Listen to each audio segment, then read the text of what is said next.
Hey guys, I'm Vicky and welcome back to my booktube channel. Today I'm going to talk about the best romances in fiction works that I have on the bookshelf here behind me. I'm going to start you off with my favourite romances in romance novels, and then we'll move on to some fiction of other genres. So first we'll talk about my favourite romance author, Sherilyn Kenyon! So back in high school, a friend introduced me to my first ever Sherilyn Kenyon novel, and that was Night Pleasures. Sherilyn Kenyon is a writer of paranormal romance and sci-fi romance series, and this book, Night Pleasures, is the second book in her paranormal romance series called the Dark Hunter series. Because they're paranormal romance, there is a bit of a vampire/werewolfy type theme, but not in the traditional sense of vampires and werewolves like you'd expect from Twilight, for example. The vampires in these books are called Dark Hunters, and Dark Hunters are the servants of the goddess Artemis.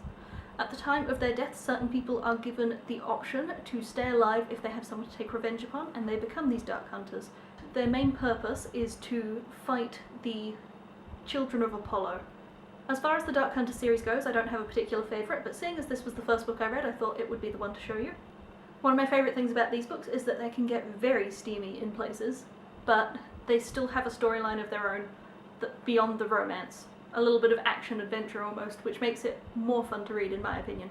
This is the first book in the Dark Hunter series, called Fantasy Lover, and it doesn't actually feature any of the Dark Hunters. The main character is an ancient Greek who has been trapped in a spellbook for a very long time.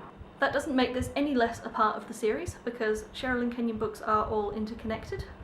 All the paranormal romance ones in the series are set in the same world with the same characters, so you'll often come across characters from one book in another book. And sometimes the characters that you've known only in passing are the main characters in another story that you read. A good example of that interconnected aspect is Night Pleasures, the book I mentioned before.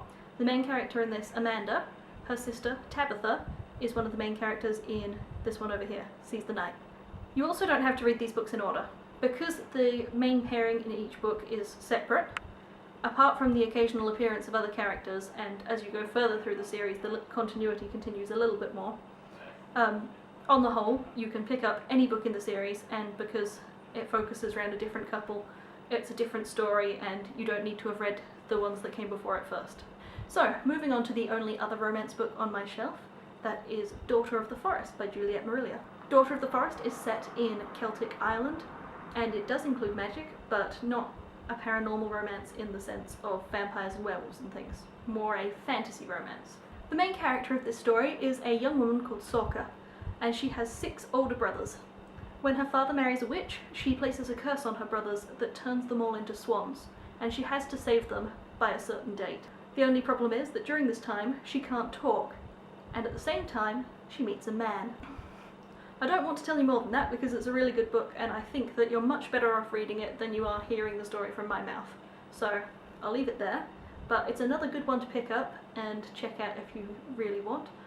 It's part of a series. I haven't read the second, third, and I think 4th book in the series yet, but once I've reread this one I will be picking them up and giving them a go. So now we're on to good romances in books from other genres, and since I have an unreasonably large collection of Tamora Pierce books, several of those will feature in this section.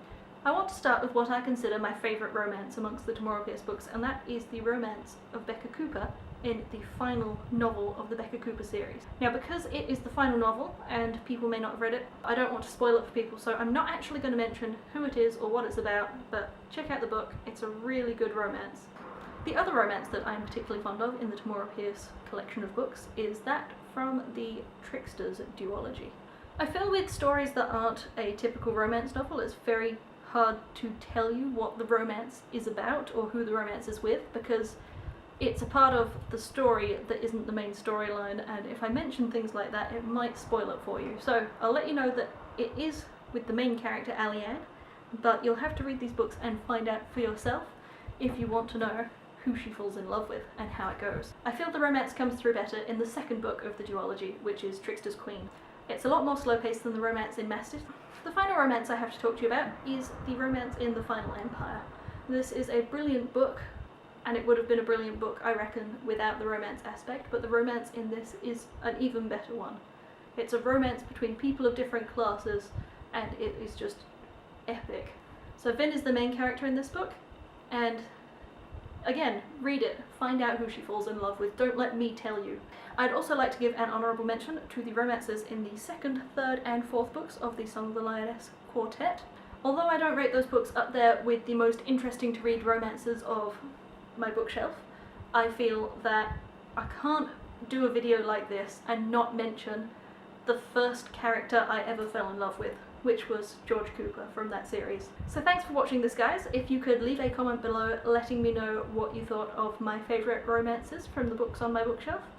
Maybe let me know what your favourite romance is from any of your books, and please try not to leave spoilers for anyone who may not have read any of the books that we're talking about. Thanks for watching, and I will have a book review up for you on Monday, so keep your eyes peeled. Bye!